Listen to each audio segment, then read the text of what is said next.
净土反正是一个比较好的法门吧，我觉得，就是因为它不是让你直接在这一世就修成什么嘛，而是在这一世修成一个车票，一个机票，然后拿着这个票你就去了那个学校嘛，然后学校就可以给你保证，让你能修到最后圆满的境界。它就是一个学校其实，但是这个学校为什么这么让人向往呢？因为它其实不仅就是说是一个学校，而且是一个非常美好的一个地方，它值得我们去快乐的生活吧。它跟我们现在所处的这个宇宙地球是完全不一样。我就可以讲一下它有哪些好处啊，或者说美好的地方。首先它的景色是非常美的，就你上网都能看到嘛，说它这种像你说的发光啊、宝树啊，然后金子铺地啊，然后常年的这种光明，没有黑夜，一直在光明当中。然后它的这个物质生活是极为丰富的，然后是用之不竭的，可以自由的去选取。这是它的第一点，它的物质景色非常的精彩丰盛。然后它第二点就是它没有这种人世间的那些所有的烦恼和冲突对立，它是一种跟人世间完全相反的，人和人之间可以平等的很和善和美的去相处，然后也没有那些凶猛的野兽，所有的这种天上飞的都是一些变化的这种所生，就类似于可能就是像是一种景观一样或者说特效。然后凡是生到这个极乐世界的人都是功德非常殊胜的这种很善良的人，然后普通的人就非常多了，无数。然后即使是这种境界非常高的一生补处的菩萨就不少，可以说就非常多。那正常的这种普通的菩萨和这种声闻的这种圣者，就是也是比较修行比较不错的这种凡人吧，那就是无量无数了，那都数不过来的数量。所以说只要是能够一心一意的去修学清净佛道的这些很有善根的人，在良师益友的这些鼓励鞭策下，就像我们这样互相吹捧，就可以不断的向上，就是相当于积累正能量嘛。然后到那儿还是干这些事儿。我会每天说，我说你今天真漂亮，然后你会说你今天真帅，然后我们手拉着手，然后先乐3分钟。就是他人和人之间是没有矛盾和冲突的，没有嫉妒嗔恨，这些所有你人世间经历过的那些让你难受的事儿都是不存在的。然后最重要的一点就是根基不一样，他的一个身心的根基是完全不同于我们这种肉体的。他是生在极乐世界的这些众生都是莲花化生的，由自己的愿力和佛菩萨的愿力。等一下，你说什么是莲花化生呢？就是所有生在极乐世界的这些众生都是莲花化生的。就是你还记得我上一次说的我那个催眠莲花仙子吗？对。对，当时我就跟你说，佛教当中莲花是非常殊胜的一种很美好的事物包括有一些书籍讲我们的顶轮那个脉轮，它也是有一朵莲花，然后不停的在这样可能像开放一样的一个动态的一种很唯美的状态。所以莲花可能真的不是说佛教它只是喜欢莲花，它可能真的是在我们的灵性当中是有一个自己的这样一个形象的。包括之前我做那个清醒梦的时候，我看有一个也是讲玄学灵性的一个博主的视频，他有放到说他进入的那个梦境就是有莲花，然后他放的那个场景，就是视频做出来那个场景和我看到的在清醒梦里看到的非常类似，只不过他的是比较暗，而我的是那种更光明一点的莲花，也是带着那种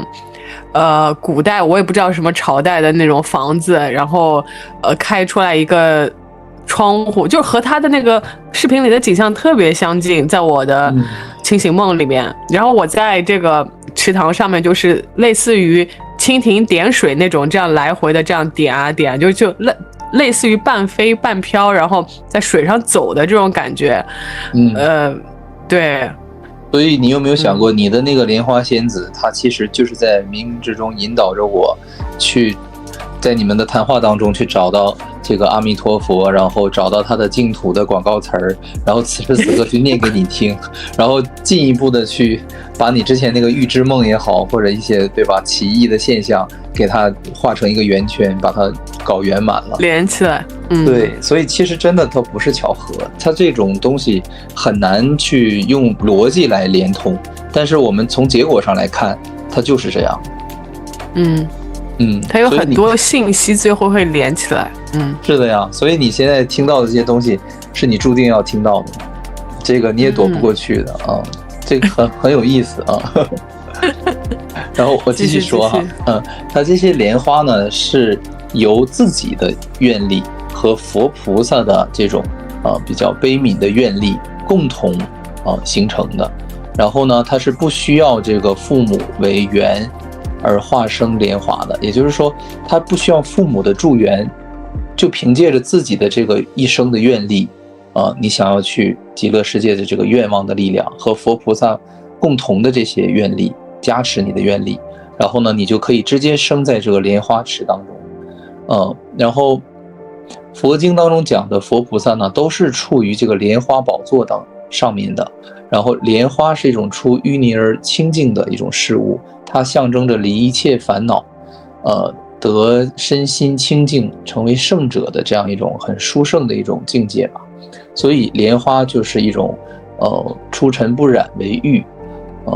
念佛者如果生在净土的话也是化生在莲花当中。所以说可能阿弥陀佛他这个愿望为什么是让我们生在莲花池当中，是有他这样一个用意在里面的。然后第二点的话就是极乐净土当中呢是非常重要哈，这一点这个很吸引我，就是它是没有这种生老病死的苦痛的这种苦的。一般呢我们人世间的这种胎生的卵生的或者湿生的这种生命体，它都是有这种变衰老和病痛之苦的。那么化生的这种方式呢，它是没有这种痛苦的。但是它这里强调了一下，就是其实其他的化生，比如说他们佛教讲天界的实际也是化生的，它其实是有这种死亡的痛苦的。它虽然不会老不会生病，但是它最终有寿命就是没有的一天嘛，也就是说天人也会有寿命到的一天，然后就降到人间。但是极乐众生呢，极乐世界的众生在没有得到无生法忍之前是不会死亡的。也就是说阿弥陀佛他这个愿力可以保证我们在那里化生之后，如果没有达到某一个境界之前，它可以一直加持我们，让我们不会寿命就是终止。那下一个境界是什么？下一个境界为什么还有下一个境界？不是在极乐净土是在修，不是有学校吗？是极乐净土它最后是让你能够成佛一会儿我给你提一下就是所谓的境界。但是它这个地方为什么提到了一点呢？就是说它给你一个保障，而且是非常有逻辑的保障。就是正常来讲化生也是可以死亡的，但是极乐世界的这个众生它的方式是如何呢？它是让你在达到某一个永恒的类似永恒的境界之前，让你不会死掉，然后得到这个无身法忍的这个能力之后吧，或者说境界之后，你也就没有死或者不死的概念了，你就超越了那个东西了也就是说你自身的修行已经超越死亡了，所以你的寿命是可以得到保证的。这个不知道你能不能理解？这个就类似于你修不好可以一直续修是它可以保障你在得到类似永恒的状态之前不会死亡。说白了就是你得到无生法忍之前靠的是佛加持你，但是得到了无生法忍这个境界之后呢，你靠的就是你自己了，你已经不需要再经历死亡了所以他跟你这么复杂的去讲，其实他就是这里面是有内在逻辑的，他不是单纯的去忽悠你或者做个广告的所以我是比较相信他这一套理论我觉得说的是有理有据的吧。然后第3点呢，就是净土不但没有身体的这种生老病死，就连你心中的烦恼，所有贪嗔痴的这种苦也是没有的。出生在净土的这些众生呢，由于他的烦恼的习气还没有断除掉，所以由于环境的这种特殊的能力，虽然你有烦恼不断的升起，但是呢，因为环境的这种殊胜和丰富，物质不缺，你随便拿，所以几乎可以让你这种烦恼不会影响到你吧，或者说它的这种自由的取得物质，或者说一切所需的这种机制，不会让你去再升起很贪婪的心。也就是说，环境导致你贪不起来了，就像大海里的水一样，你随便去取用，不会再去贪婪想去占有了。然后所有的这些很善的人、善良的人呢，聚在一起是非常的融洽的。所以呢，大家都是很善良的人，就像咱俩这样互相，你说我好，我说你好，那我们就不会怎么样，就不会升起嗔恨的心，就不会愤怒，对吧？如果我拆你的台，你拆我的台，我们互相攻击，那肯定就打起来了。所以我觉得他这个逻辑都是通的。然后最后一点呢，就是因为每个人都是有这种正信的，也就是比较有正见的这种思维跟佛心佛法相应的思维，所以说呢，大家又不会因为有一些奇怪的这种邪见或者痴心妄想导致这种起烦恼的这种因缘。每个人都是深信佛法的，相信这些东西的，所以都是清醒的状态，我们就不会有烦恼了。这就是整个它的这样3个大方面的一个广告词。其实最近我也正好就是从10月1日开始，就是我打算坚持1个月，就是每天早上说自己昨天有什么不好的地方，然后每天晚上说自己今天做了什么好事嘛。然后这个方法是我从这个叫一白师兄他的这个YouTube 的这个 channel 叫什么无名氏，然后他最近他是修这个，他是在泰国修的，他有介绍过这种方法，就是30天之内就会有明显的这种感觉。然后我看了一下，就是这几天念的这些词，其实就是一个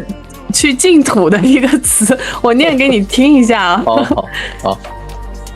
就是早上的时候要想自己昨天做了什么不好的事情，今天改正。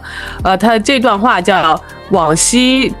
所造诸恶业，皆由无始贪嗔痴，从身语意之所生，一切我今皆忏悔。然后就忏悔具体的内容，然后再发愿要改正的内容。然后晚上的时候就是睡觉前双手合十，内心平静，然后回想今天做过的善事，然后再把这些善事通过话语来表达出来。愿以此功德庄严佛净土，上报4重思，下济三途苦。若有见闻者，悉发菩提心，尽此以保身，同生极乐国。其实就是去净土的这个对吧？就是要去净土。然后我自己在念这个的时候，我都其实就是很多信息都是告诉我说，其实我是要修净土的。所以这不就找上门来了吗？对，很有意思。对，就是其实这个极乐净土的话，它还有一个类似于就是说像学仙班一样的一个地方，因为就是我看的一个佛学的动画嘛，他就讲说阿弥陀佛，因为他特别慈悲，他就觉得很多的众生吧，其实都想来，但是可能确实根基有一些不太好的，然后内心恐惧啊，负能量比较强的这种众生，他可能按照第一志愿他是升不上来的，所以说阿弥陀佛他又准备了一个在净土附近吧，相当于准备了一个学前班。这个学前班呢，它其实是相当于可以让你就是所谓的带业往生啊这种感觉的，就是即使你的状态各方面都是达不到极乐净土的这个门槛的，但是因为你想来，你有这个愿力，而阿弥陀佛他又非常慈悲，他愿意接引你，那么你可以来到这个学前班，具体一个名字我忘了叫什么了哈，是一个地方。然后呢，在这个地方呢，开始进行这个入学前的辅导。然后当你达到一定程度之后，符合这个极乐净土的最低标准的时候，也就是下品往生的时候，那么你就可以顺利的晋升到这个学校了。也就是说，阿弥陀佛他不仅创立了这样一个极乐净土，去给一切的这个宇宙的众生去有一个非常好的学习的地方。因为你想想，不仅这个地方教得好，而且学生也是非常，你懂的啊，同学都是非常好的。但是即使这些根基不好的众生他们还有学前班，对，他们也想来，但是就像考清华的分数又不够怎么办？那这个校长他就弄了一个预备班，你就在这儿学吧，直到有一天你达到了我们学校最低门槛、最低分数线，你就可以进来了。所以你就想想这件事情，它不可能是假的。如果它是假的话，它没有必要搞这么复杂，我觉得。而且它是根据我们众生的根基和具体的这些来去设定的，对吧？因为他为什么不说搞一个直接没有任何门槛的呢？那你想想，如果没有任何门槛的话，这个净土无论是管理啊，还是说具体我们生活在其中的感受，可能都不会，那不就是人间吗？对，可能就没有什么区分了。所以说阿弥陀佛他会考虑到一些具体的问题，他的管理的方法心得，就是说那我至少要有个最低门槛、最低分数线，如果你没有达到这个分数线，你也不用担心来不了，你可以先来到他旁边的这个学前班、预备班。那我就觉得其实要想去的人就没有理由不去，对吧？或者是去不成。其实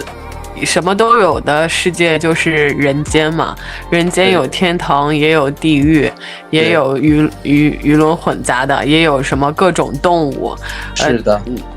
之前我测过这个达摩一掌经嘛，就是根据你的生辰八字可以看出你前4世，每一柱都代表一世。前4世是在什么道？就是它有人道，它有佛道，它有仙道，还有这恶鬼道和这个畜生道，好6道吧，一共是。然后我就留意了一下身边的人，其实很多人都是我们不说这畜生道，畜生道是这个词像骂人一样，就是是由动物来的。其实你不要认为动物是比人低一等的，它有很多的这种灵性啊、直觉力，要比人强很多。对，它比如说有一些人是鼠类投胎的，他就会鼻子特别灵，他对美食啊这种分辨，这种坏的东西一吃就是一闻就闻出来了。然后包括就是鼠类投胎的人，他会就是你会感觉他是非常机灵，然后他的直觉力非常强，就有什么风，当然也本身比较胆小嘛，因为鼠类它本身体格就不是很大，它不是硬刚的那种，所以它会天生比较胆小，然后会比较多疑，然后直觉力非常强，又比较聪明的那种机灵的那种聪明。这个很多时候然后包括就是比如说耳朵特别灵，或者是鼻子特别灵，这种情况下就是畜生道里面的鼠类投胎过来的。还有一种我身边的人我比较肯定的这种就是是类似于猪类的，就是野猪这种就是他们是杂食动物，基本上体格很强大，然后他们的习性就是什么都吃，就是哪怕有一点点坏的东西他们也会吃，而且他们吃的没有什么规律，不光杂食，就吃的时候也是乱七八糟吃，甚至是走走吃走走，就是没有一个像人坐下来会就是1日3餐这么定着，然后冷的热的不管什么情况他们都能吃。还有就是体格比较强健，猪嘛就是靠蛮力，猪其实有的时候扮猪吃老虎。什么叫扮猪吃老虎？就是野猪的脾气很大，然后它因为杂食性，所以它是其实可以是挑衅这种食肉类的动物，因为它们的恢复力特别强。它们可以吃各种东西，像比如说豹啊、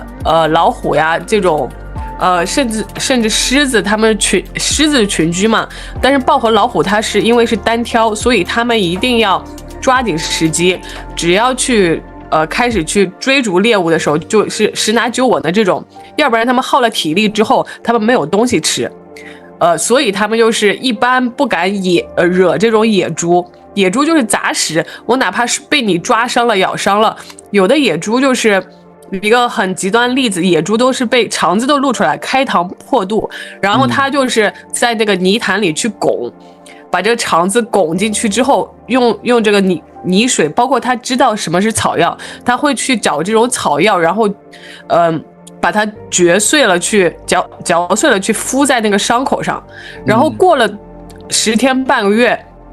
野猪又好了，这个开膛破肚的野猪仍然能存活，而狮子和老虎这种就不可能。所以野猪在山林里，在这种就野生状态下是非常强大的一个生物。然后这种野猪转世的人就是身体非常强大，没有什么太多的病痛，而且就是很抗造，也不抗脏，也不怕脏。就是你让他掏这种什么马桶啊，掏什么，他这种活都能干，他也不怕脏。然后脾气比较暴。能感觉到。对，这种人是有的吧？所以就是我有一种很强烈的感觉，就知道他们哪一世是大概就是这个动物是大概是什么动物。还有一种就是恶鬼道的，恶鬼道的话就是非常记仇。而且就是比如说你一个无心之举，他们会把这些无心之举的能量转换为仇恨的力量。因为他们前几世就是非常难熬，在恶鬼道的时候非常难熬，就是别人对他出于什么样的意图，他都觉得是恶意。是有这种情况，而且他们非常争强好胜，一定要踩在别人头上，就是一定要把你压下去。因为在恶鬼道，就是你成天是一种饥饿或者说这种非常匮乏的状态下。就是不是你吃我，就是我吃你，在恶鬼道。所以说他们投胎到人之后，就会一定要拼命的向上爬，而且任何就我说的2点，任何意图都是恶意，都会揣测成恶意，然后拼命的向上爬，不择手段，这种就是恶鬼道的。对，负能量很强。对，这种是先天带过来的，它不是一种后天习得的。是的。对，这是我比较体悟，就是周围人能够看到的几个不同的道过来的人。对，我好像也看过类似于一个这样的佛经的动画，它就是说不同的道投胎过来的人，他会有哪些恶习，哪些共性。所以我就觉得佛讲的这些东西吧，就是可能会有很多人不相信，或者觉得就是对吧说不通，但是我觉得那至少他说了，而且给我们一个解答了，对吧？就我们先不管他对与错，那至少他给我们一个答案了。那这些东西我们其实是不得而知的，我们没有办法去用科学证明它如何的，我们只能去就是说听人去讲。所以说我觉得佛通过佛经啊，他给我们这些答案其实本身是很珍贵的。就咱先不管它正确与否，逻辑通不通，耐不耐得推敲，至少它给了我们这些东西，我们得先把它怎么说呢，供奉起来，就得有足够的尊重。就是即使你不认可不喜欢，但是我们也不能去诋毁它，对吧？至少是给我们世界一个解答嘛。其实我对佛教或者佛经的了解真的非常浅，基本上我没有看过什么和佛教有关的书或者怎么样，而这些体验都是我现实中体验到的。它不是说什么书上说的，而我比如说像你说的，稍微我看一下，我就觉得哎呀，这个好像就是我的体会比较深，可能是。但是我觉得你的佛缘啊，应该也不会差的啊，因为现在正向你扑面而来嘛，都对不对？我其实是很开放的，就是其实我就差一个有缘的师傅带我入门。你未来一定会遇到的。你现在这个，你11就开始搞那个，对吧？那个法门的东西，然后你看今天才几号啊，你就已经净土的广告就莫名其妙的在你面前呈现出来了。对不对？就通过了我这个渠道嘛。我跟你说，这个真的是随机的。我也不是每天都看这个东西的，我每天都摘抄的。我今天就是突然有一个灵感，我就觉得，哎，我写着写着字，然后我就想，哎，我为什么不？我先写的是佛，我写这个字，然后写着写着就想，哎，我就正好写阿弥陀佛，阿弥陀佛，我念会儿佛吧，对不对？我写一会儿，然后写了一页之后呢，我就在想，既然我写了阿弥陀佛，我为什么不把他的极乐净土再摘抄一些呢，对不对？就是这样一步一步的，然后抄到最后，你们一问我，然后我就说，哎，那我说一下我在干嘛，然后你正好也感兴趣了，或者讲到这个东西，所以真的没有什么东西是随机的或者是偶然的，真的就是一切的发生都是这一点我非常认同，因为我现在有很深的感受，就是他安排的一些事情的一些蛛丝马迹，我现在都有感应了，我都能抓到。就像你今天说的这个事情，就是它不是偶然的，它是编辑好的。但是有的时候我遇到一些人也是，就是他会有一些共识性的巧合，然后我就知道这不是偶然的，这个就是注定的。你说的太对了，那种共识性啊，那种不偏不倚的，就是撞到你的感觉，就感觉，哎呀，我有的时候就是我会在小区什么的，就是买菜什么的，遇到我爸妈之类的，或者有的时候回家，我就觉得根本就没有任何约定，你一定会撞到他们，就是因为太有缘了，就是就会你很奇怪这个感觉，包括有些同学也是。莫名其妙的，你总会遇到他。那么其他的同学你是永远都遇不到的，只有那么几个同学。最巧的就是有一次我去了一个超级远的地方，就是很郊区的一个地方，然后在那个商场上面想去上个卫生间之类的，我居然遇到了那个之前经常碰到的同学，没想到他居然搬到了那个很偏远的郊区那边去住了。然后后来我就发现，就是前世有缘呐，躲不过去。前世有缘的就是。对，就正面开开心心的迎接就可以了。是，我总能碰到他，之前坐地铁也能碰到他。然后我想讲一下这个，就是刚才我们不是说去极乐世界有这样一个门槛嘛？然后我刚才讲了有这种下品往生，那如果说达不到下品的话，就得去那个预备班了，对吧？学前班。那其实它是有分上品、中品和下品的。其实我觉得也可以稍微的就是了解一下嘛。首先我先说一下最上品的，还是说一下最下品的？你想听哪一个？先说最下品吧。好，就是最下品的人呢，就可能就是相当于分数线就刚刚对吧？刚刚过分数线这种的。但是你想想这种程度的，他依然可以往生极乐世界，也就是说。佛菩萨是非常慈悲的哈，他不是那种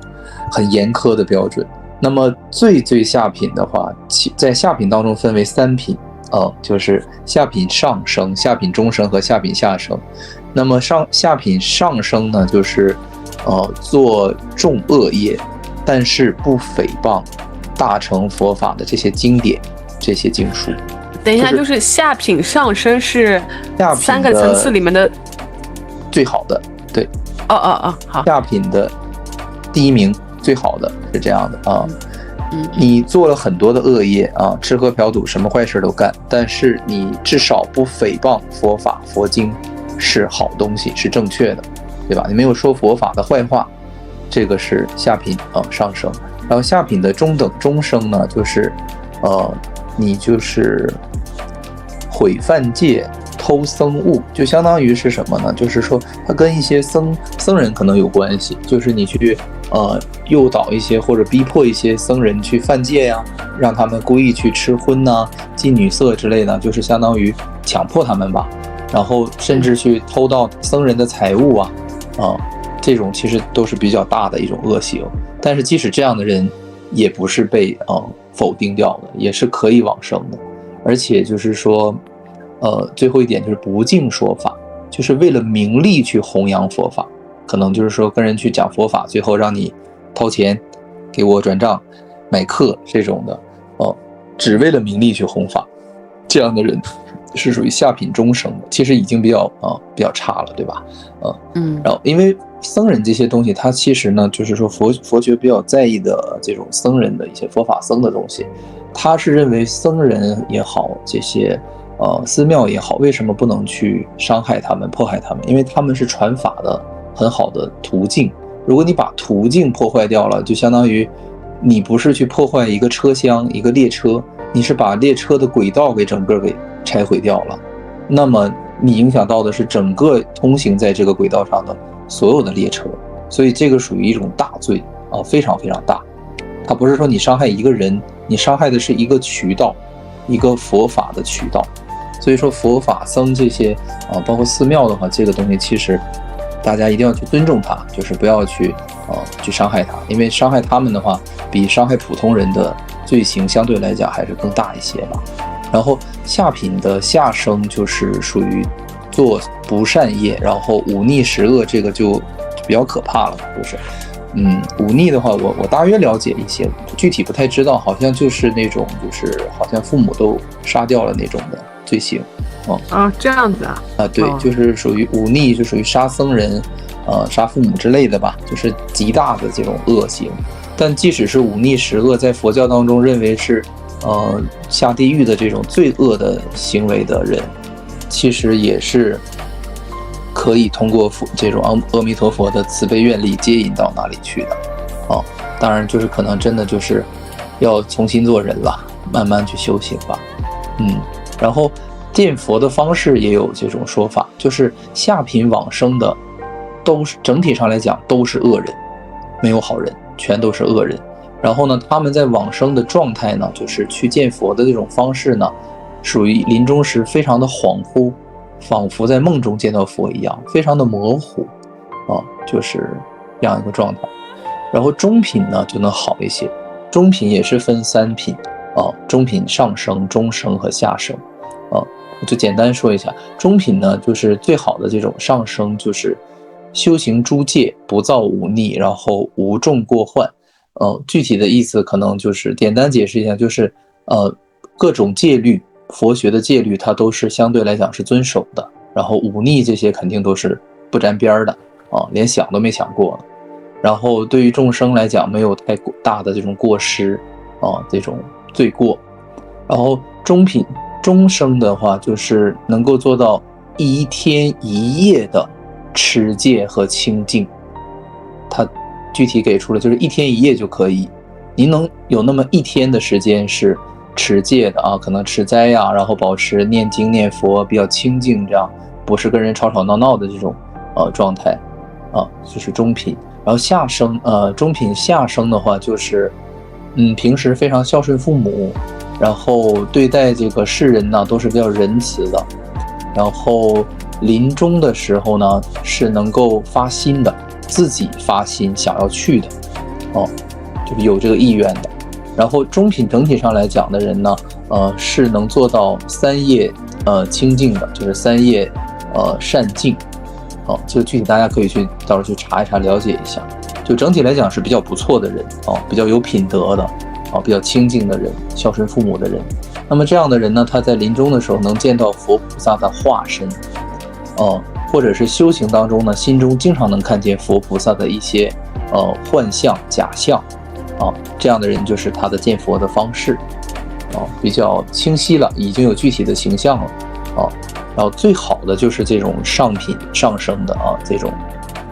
上品的3个升，就是上品上升、上品中升和上品下升我们看我们符合哪一个标准上品上升呢，就是达到不杀生，非常的有慈心可能他指的就是一切众生你都不杀。像我这2天蒸点这个螃蟹河蟹，我就心里就觉得有点愧疚真的，我真的是觉得有愧疚的，就是很残酷的吧，给他们就杀掉了，给他们吃他们吧。所以我肯定不是上品上升了不杀生，然后呢所有的这些戒律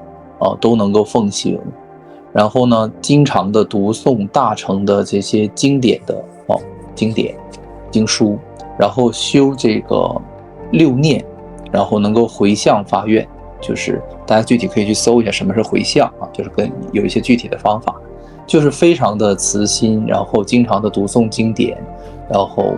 基本上佛教里的那些该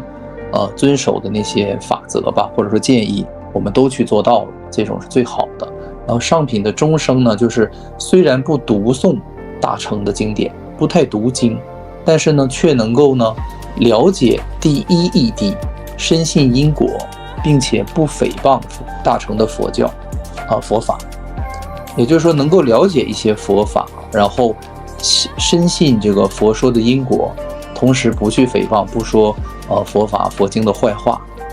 这个就是属于中品了。其实要求也不是很高，都不太读诵经典，只不过了解第一义谛就可以第一义谛呢，其实就是指一个大家也可以具体去搜一下就是一个佛理佛法一个基本原则原理大家可以去了解一下，这样我们可能就符合上品中生的这个层次了。然后最后一个就是上品下生就是深信因果，不诽谤佛法，不诽谤大乘佛法，但是呢并没有很强的道心可能修行上比较倦怠比较懒但是这种也属于上品的。只要你信因果，你不去诽谤佛法，然后这种都属于比较上品。当然肯定你也不能作恶了，对吧作恶那些都是不可以的。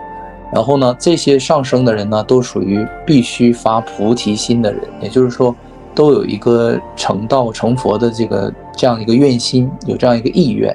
那么这样的上品人呢属于可能佛认为就是最好的一个学生吧。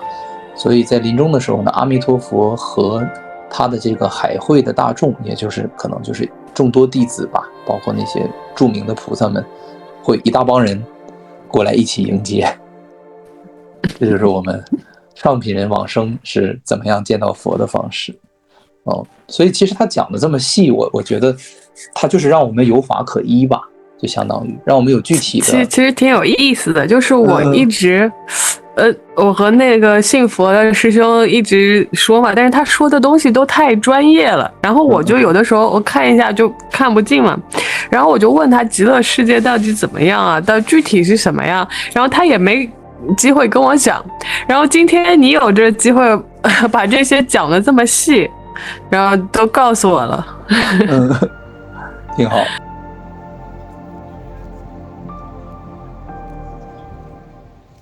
好，非常感谢我们会在下周更新，请订阅支持一下吧，让我们幸福喜悦吧。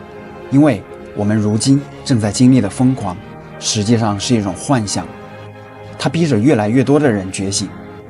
可是呢，我们也要同情那些没法觉醒的人，因为世间的种种现象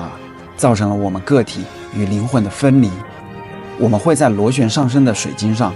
继续我们意识的进化。我们正在获得内心的勇气，将自己交给了灵魂，迈向了完全未知的领域。我是谁？我来到这个世界上究竟要做什么？进化的新阶段已经开始，意识到无限的爱会让我们开启一场前所未有的灵魂旅程。